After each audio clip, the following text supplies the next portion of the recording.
जय जय श्री हितहारी। शास्त्रों में भगवत प्राप्ति के लिए परहित करना अत्यंत आवश्यक बताया गया है। परहित, दूसरों का उपकार करना, इसमें सबसे बड़ा परहित है हम किसी अभक्त को भक्त बना दें। जो नाम जप नहीं करता, चाहे हमारा रिश्तेदार हो, चाहे मित्र हो या समाज का कोई व्यक्ति हो, यदि हम उससे दोस्ती करके उसको नाम जप करना, ये बड़ा भारी हित है। इससे बड़ा हित नहीं होगा। यदि वो नाम जापक नहीं है, हमारी बात नहीं मानता है और दुष्ट स्वभाव से चलता है, फिर हमको उसका संग नहीं करना चाहिए। प्रणाम करके दूरी बना लेनी चाहिए। द्वेष भी नहीं करना चाहिए। जाके प्रिय न राम बैदेही, तजिए ताहि कोटि बैरी सम यद्यपि परम स्नेही। परम मित्र हो, परम रिश्तेदार हो, नातेदार हो, वो सब गंदे आचरण करता है और भक्ति की बात सुनना भी नहीं चाहता, भगवान का नाम सुनना भी नहीं चाहता, तो तजिए ताहि कोटि बैरीशम यद्यपि परम स्नेही, जाके प्रिय न राम बैदेही। नाते नेह राम के मनियत सुहृद सुसेव्य जहां लो, अंजन कहाँ आंख जब फूटे, बहुत तक कहो कहा लो। वो स्वामी तुलसीदास जी कहते हैं, यदि हमने भगवत विहीन जीवन व्यतीत करने वालों का संग किया, तो जैसे आंख में अंजन लगाए आंख फूट जाए तो फायदा क्या हुआ? नुकसान ही तो हुआ। ऐसे ही भगवत विहीन लोगों का संग नुकसान प्रद है। हमें चाहिए जो हमारी बात माने, नाम जप करे, थोड़ा मानवता लावे। परहित की बात, परहित कई प्रकार का होता है। जैसे किसी बीमार को औषधि दे देना, भूखे को भोजन दे देना, सर्दी में वस्त्र दे देना, समस्या में पड़े हुए व्यक्ति की समस्या का निदान करना, पर ये सब साधारण परहित है। पूर्ण परहित है उसे भगवान में लगा देना। हाथ जोड़ करके, प्रार्थना करके, सत्संग सुनाकर, प्रलोभन देकर, जैसे माँ अपने बच्चे को प्रलोभन देकर, देखो हम तुमको नाश्ता में ये देंगी, आप 2 माला राधा राधा कीजिए। ऐसे किसी भी तरह से हम किसी को जो हमारी बात माने नाम में लगा दें, इससे बड़ा परहित नहीं होता और इससे बड़ा लाभ नहीं मिलता। जैसे हमने 2 को नाम में लगाया, वो नाम जपने लगे, तो हमें उसका कृपा प्रसाद मिलेगा भगवान की तरफ से। बीमा कंपनी में नहीं होता, बीमा के जितने करो उधर तुम्हें यही समझो कि इधर जिधर जितने को तुमने भगवान नाम में लगाया, उधर से आपके ऊपर विशेष कृपा, विशेष करुणा। अब यह है कि नाम रूपी परहित करने के लिए थोड़ी हिम्मत होनी चाहिए। वो तुम्हें गाली भी दे सकता है, बहुत उद्दंड हो तो मार भी सकता है। जैसे महाप्रभु चैतन्य देव के परिकर में नित्यानंद जी और हरिदास ठाकुर नाम दान करने के लिए, नाम प्रचार करने के लिए निकले, तो आगे देखा एक गली में लोगों ने रोका, जाना मत। क्यों? बोले बड़े राक्षस स्वभाव के 2 भाई हैं, जगाई और मधाई। ये हर समय शराब पीते रहते हैं और गालियां बकते। संतों से तो बहुत ही आप जाना मत। तो नित्यानंद महाप्रभु ने कहा ठाकुर हरिदास जी से, क्या किया जाए? तो उनका प्रभु सच्चे अधिकारी तो यही है, जो इमरजेंसी में वही भर्ती किए जाते हैं जो बहुत बीमार होते हैं। ये बिल्कुल दान के अधिकारी हैं, इनको जरूर, क्योंकि बहुत सीरियस है ये मरीज, बहुत सीरियस है, बड़े पापी है। नित्यानंद महाप्रभु ने कहा बेकार को उलझोगे, मानो बद्र के छत्ता में ईंट मारना है इनसे बात करना। बोले प्रभु चलते हैं। नित्यानंद महाप्रभु और ठाकुर हरिदास जी गए और भगवान नाम कीर्तन उच्चारण किया। जी ही भगवान नाम कीर्तन उच्चारण किया और राक्षस बुद्धि देखा वैष्णव, तो पानी का कलश रखा था वही उठाया मारा, तो नित्यानंद महाप्रभु के मस्तक पे लगा और रक्त भागे। हाथ पकड़ करके ठाकुर हरिदास जी नित्यानंद महाप्रभु का। अब ये घटना पूरे नवद्वीप में फैल गई। जगाई मधाई ने कहा सुबह होने दो इनको बांध करके, क्योंकि वो अधिकारी थे राजा की तरफ से, वो एक अधिकारी थे, सब वैभव और उनको शासन पक्ष भी मिला था। महाप्रभु चैतन्य देव जी ने जे ही सुना भागे, उन्हीं की तरफ भागे और बड़े आवेश में आकर ऐसे किया, सुदर्शन चक्र का आवाहन। नित्यानंद महाप्रभु ने चरण पकड़ लिया और कहा प्रभु ये मारने का अवतार आपका नहीं हुआ, तारने का अवतार हुआ है। सुदर्शन चक्र से मारकर जीव का कल्याण करना है तो श्री कृष्ण रूप में आप करते थे। आप महाप्रभु चैतन्य देव के रूप में उसकी दुष्टता को मार करके उसे साधुता प्रदान करें। नित्यानंद महाप्रभु ने कहा प्रभु आप कृपा कीजिए। तो बोले जब तुमने क्षमा कर दिया तो हम भी क्षमा करते हैं, बुलाओ दोनों भाइयों। जे महाप्रभु का भागवतिक तेज दोनों चरणों में गिर गए। अंततो गत्वा दोनों महाभागवत बन गए। आज भी मायापुरी नवद्वीप में उनके नाम के घाट बने हैं। जगाई मधाई जो है जगन्नाथ दास माधव दास नाम उनका रखा और महाप्रभु ने गंगा में खड़े होकर उनका पाप लिया। कहा संकल्प करो जीवन भर का पाप हम तुम्हें दान करते हैं। यद्यपि वो कांप गए कि प्रभु ऐसा नहीं, मैं बहुत पापी हूं। महाप्रभु ने कहा, महाप्रभु ने ये है परहित। अगर परहित करते समय हमारे को अपमान सहना पड़े, गाली सहनी पड़े और उसका मंगल हो तो हमें करना चाहिए। ये हमारी वैष्णव पद्धति है, ये हमारे भगवान के दासों का स्वभाव है। और सही पूछो तो मनुष्यता भी इसी को कहते हैं। अगर परहित की भावना नहीं स्वार्थ की भावना है तो उसमें राक्षसी भाव जागृत होता है, जिसे आसुरी भाव कहते हैं। और जिसमें परहित की भावना होती है उसमें देवी भाव होता है। लेकिन परहित में एक चीज है, उसके बदले में कुछ चाह ना हो तो उसे परहित कहा जाएगा।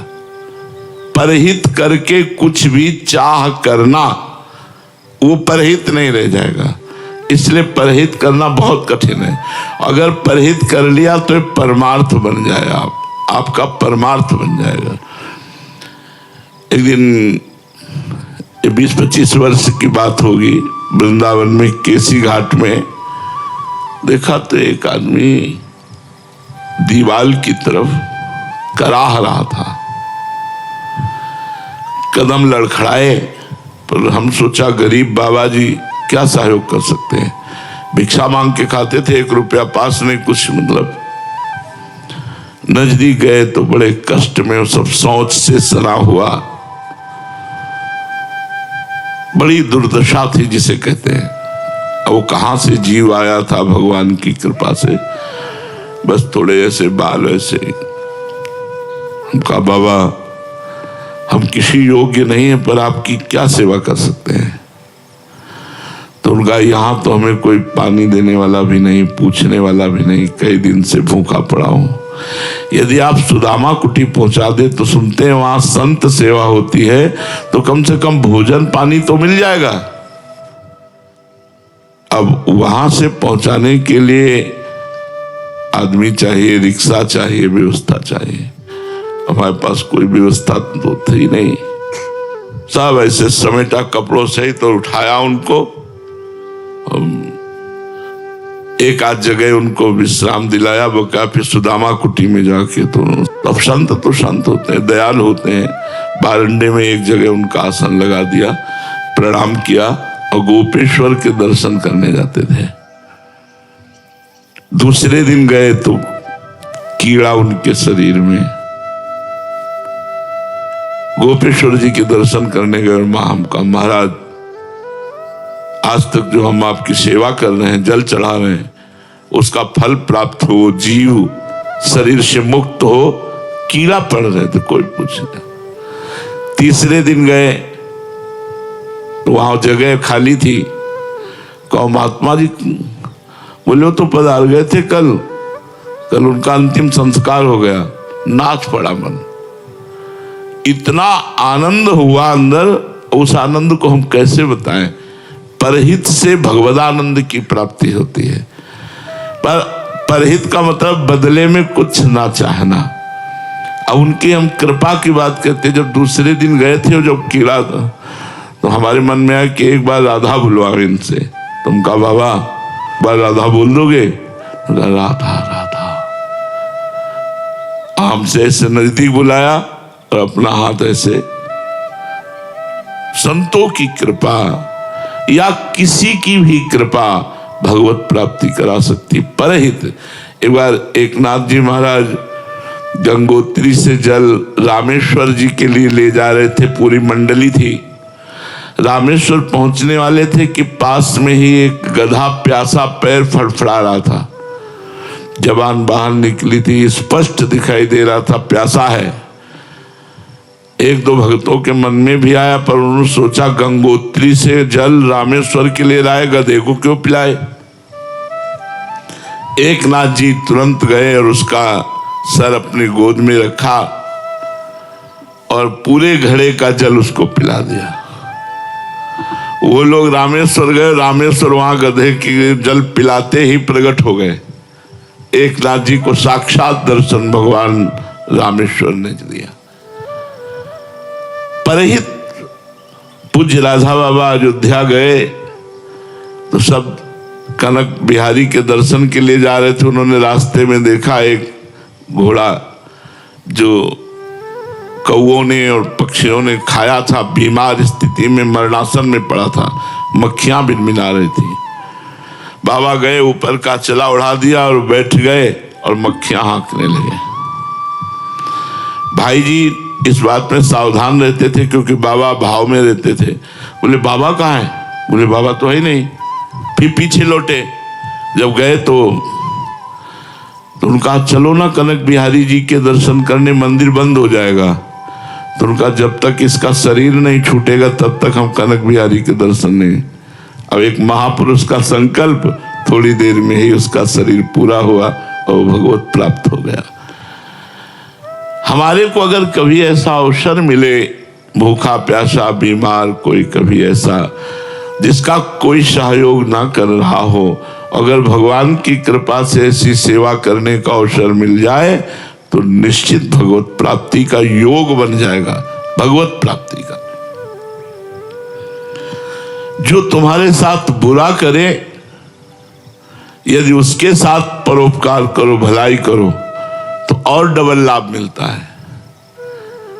एक आपसे विरोध कर रहा है, आप उसका भला सोच रहे हो, भला बिना भगवान की कृपा के ऐसा कैसे सोचा जा सकता है। लेकिन जो हमारा बुरा करे उसका हम भला करें, ये और बढ़ करके परहित है और श्रेष्ठ परोपकार है। यही सुंदर देवत्व है, मानवता में देवत्व है। पर ये होना कठिन है।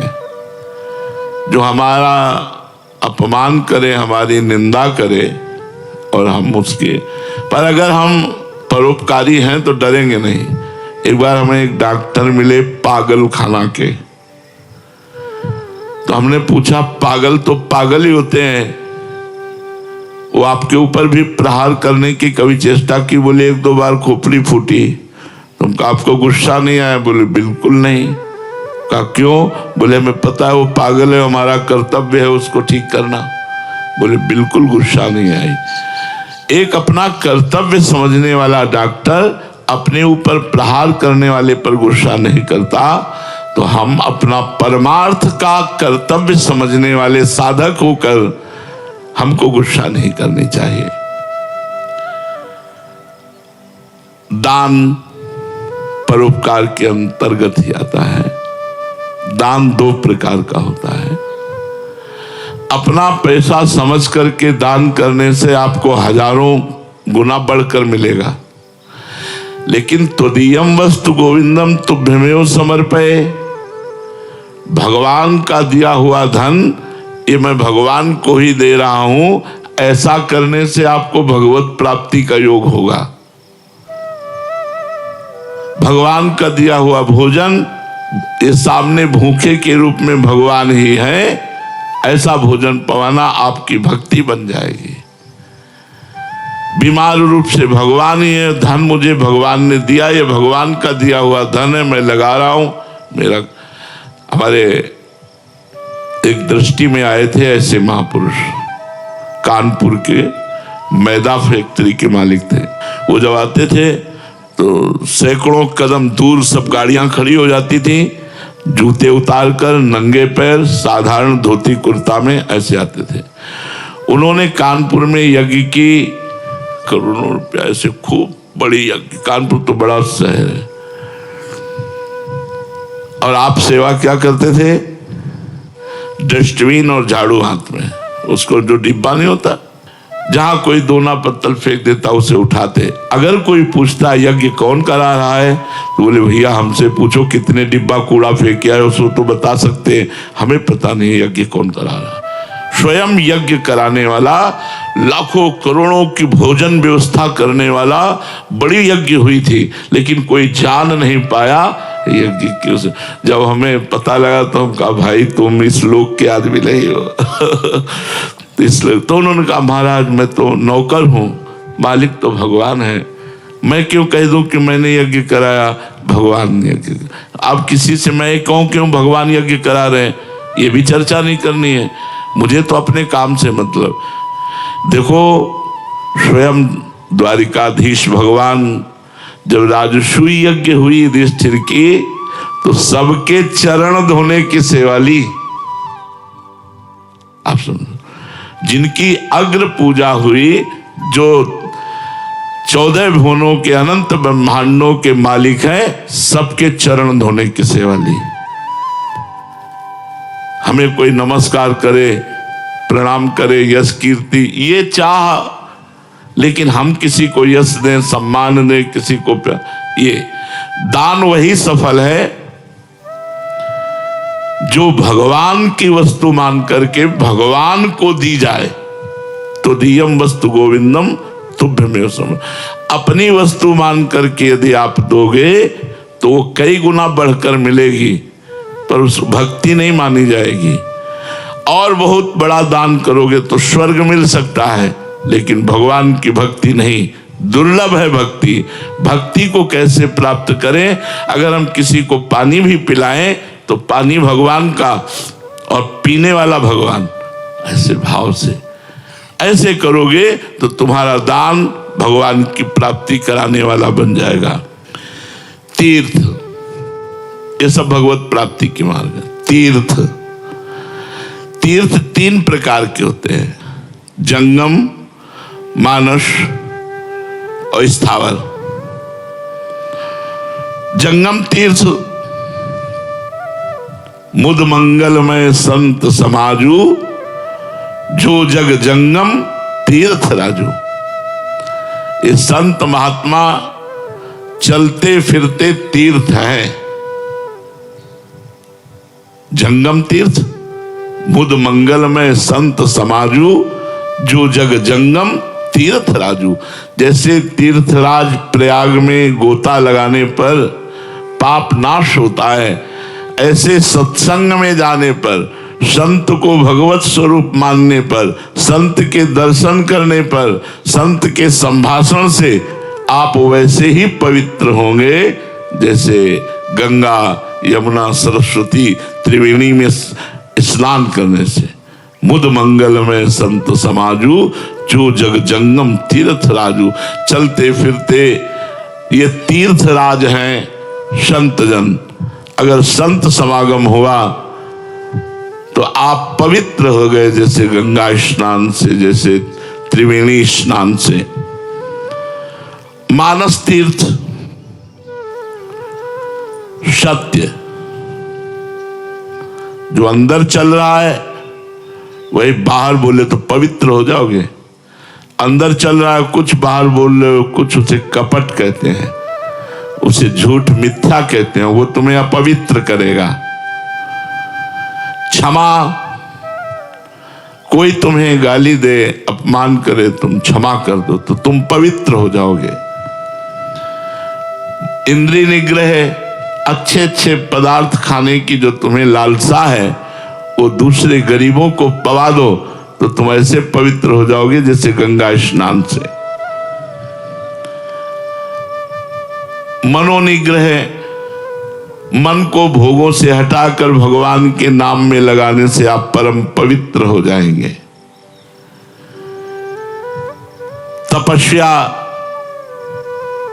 अंदर आए हुए काम क्रोध लोभ मोह मद मत्सर, इनके वेगों को सह जाना तपस्या कहते हैं। यदि सह गए तो ये मानस तीर्थ है, इनसे आप पवित्र हो जाओगे। जंगम तीर्थ साधु महात्मा, मानस तीर्थ ये, और स्थावर तीर्थ ये जैसे काशी है, उज्जैन, महाकाल, ऋषिकेश, हरिद्वार, गंगा यमुना, जितने ये सब स्थावर तीर्थ है। प्रयाग, पुष्कर, नैमिषारण्य, कुरुक्षेत्र, द्वारिका, उज्जैन, अयोध्या, मथुरा, हरिद्वार और द्वारिकापुरी, काशीपुरी, कांचीपुरी, बद्रिकाश्रम, श्रीशैल, सिंधु सागर, सेतुबंध, रामेश्वर, गंगा सागर, गंगा यमुना सरस्वती गोदावरी गोमती नर्मदा सरयू कावेरी मंदाकिनी कृष्णा, ये सब स्थावर तीर्थ हैं। इन तीनों तीर्थों में स्नान करने वाला भगवत प्राप्ति के योग्य हो जाता है। जो स्थावर, मानस और जंगम तीनों तीर्थों का अवगाहन करता है वो परम पवित्र होकर भगवान के धाम के जाने के योग्य हो जाता है। भगवान के स्वरूप का साक्षात्कार किए हुए जहां महात्मा निवास करते हैं वो सबसे बड़ा तीर्थ होता है, क्योंकि तीर्थों को भी तीर्थत्व प्रदान करने की सामर्थ्य महात्माओं में होती। तीर्थी कुर्वन्ति तीर्थानि। अगर भगवत प्रेमी महात्मा किसी तीर्थ में पहुंच जाता है तो तीर्थ निष्पाप हो जाता है। तो जिस क्षेत्र में कहीं भगवत प्रेमी भजनानंदी महात्मा निवास करते हो वो सबसे बड़ा तीर्थ है, वहां जाना चाहिए, वहां की रज माथे पे लगानी चाहिए, दर्शन करना चाहिए। अगर कहीं उनके उपदेश सुनने को मिल जाए तो अपने जीवन में धारण करना चाहिए। तो 3 प्रकार के तीर्थों के अवगाहन से भगवत प्राप्ति निश्चित है। पर यदि इसे सकाम कर लिया जाए तो भगवत प्राप्ति नहीं। सकामता, गंगा स्नान करके कोई कामना करना, तीर्थ स्नान करके कोई कामना करना, संत संग करके कोई कामना करना, ये कामना भगवत प्राप्ति में बाधक है। तीर्थ सेवन यदि आप विशेष करें और कामना न करें तो आप में एक शक्ति जागृत होगी जिसे अध्यात्म शक्ति कहते हैं, और वो आपसे डट के भजन कराएगी और भजन से भगवत प्रेम और भगवत प्राप्ति मोक्ष आदि हो जाएगी। जैसे तीर्थ पतित पावन है, उससे बढ़कर पतित पावन भगवान का नाम है। अगर कोई तीर्थ न कर पाओ, कोई दान न कर पाओ, कोई परोपकार न कर पाओ और राधा राधा जपो तो सब कुछ हो जाएगा। कृष्ण कृष्ण जपो, सब कुछ हो जाएगा। तो जो तीर्थ कर पावे, परोपकार कर पावे, दान कर पावे, तपस्या कर पावे, अच्छी बात है। जिससे कुछ नहीं होता, बस नाम जप करो, नाम जप करने से सब कुछ हो जाएगा। सब तीर्थों का फल, सब शास्त्रों का स्वाध्याय का फल, यज्ञ का, तपस्या का, दान का, परोपकार का, सब फल नाम में समाया हुआ है। इसलिए निरंतर नाम जपने का अभ्यास करो।